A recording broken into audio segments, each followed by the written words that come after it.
Latchkey Ladies by Marjorie Grant, first published in 1921, and this new edition published in 2022 by Handheld Press.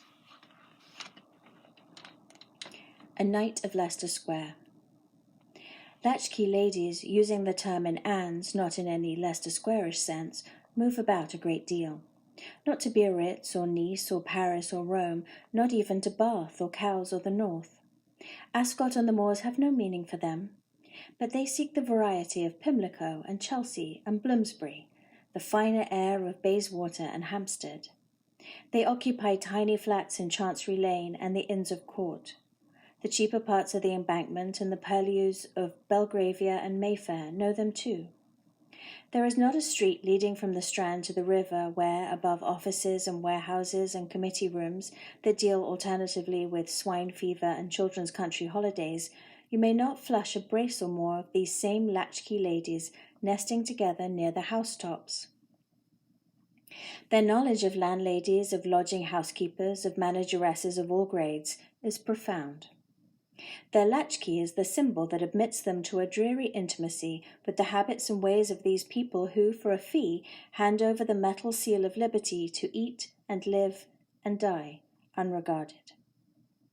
Unregarded, that is to say, only in the sense of awakening no warm pity or interest.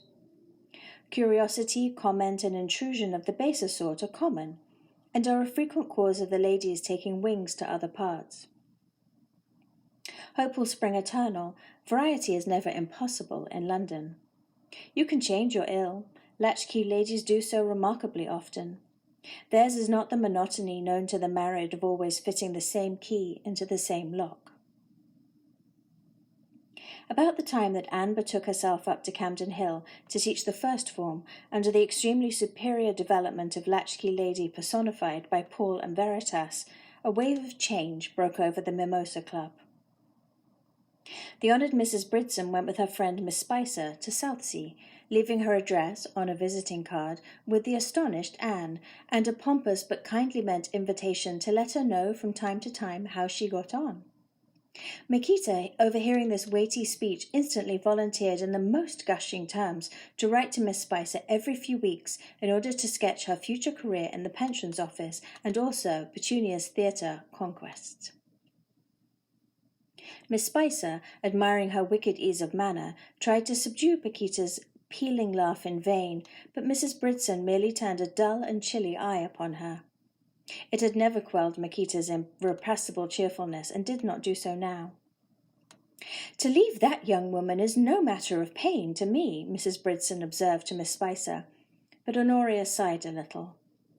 Southsea might be warmer than London, and a pleasant change in spring, but she doubted if the selected pension to which they were committed she would find anything as fresh, as vital and as satisfying to some need of herself as Makita, Anne, and even Petunia Gary, half gutter-snipe, half mystery. Makita, who welcomed any excuse for a flitting, gave Mrs. Hickey notice the same day as Anne did. And not all the tears and reviling of that right tyrant could shake her grand determination to go. The cast-down wretchedness of Alice, the poor drudge, at their departure hurt them more than all Mrs. Hickey's mixed railings and regret. And Anne could hardly bear it when the downtrodden creature, coming in with the hot water at night, stood with the tears dropping down her cheeks to say in her toneless, low voice, "Oh, miss, don't go. We've never kept a lodger so long. Give Mrs. Hickey another chance. She's a quick-tempered woman, but she's not bad." The girls ransacked their limited wardrobes to find something that would be useful to Alice. She was grateful, but she wept openly under the bed and baleful nose of Mrs. Hickey when they went. Petunia joined Makita in her boarding house in Holland Park Road. Lynette Mason went to Penge for her brother's house for the summer, suddenly developing an affection for the howling baby, who it seemed was very fond of her, and would go to her in preference to its own parents. Mrs. Benny Arnold's anxieties about her husband ended in the news of his death. Her sister came and took her away to the country, numb and broken, but strangely calm now that the worst had happened.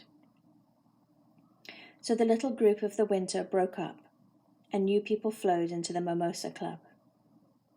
Petunia, as spring advanced, shirked her office more and more, sometimes for an hour, sometimes for half a day, sometimes for a day. Simon was out of England, and the £2 a week that paid her lodging and laundry were unsupplemented. Her income from the war work she did not do diminished until she could not even buy a new cami with it. Makita grew anxious and remonstrated, but Petunia was unperturbed.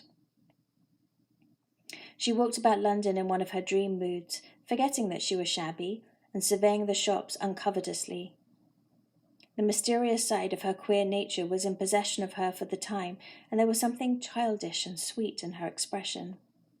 She walked with her little chorus girl swing in her hips, her hands in her shabby old ulster pockets, for once blankly unconscious of the effect she was creating.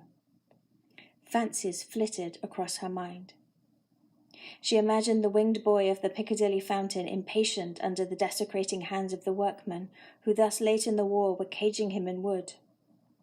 Perhaps he slipped down at night into the basin itself and played with the floating petals left by the flower sellers.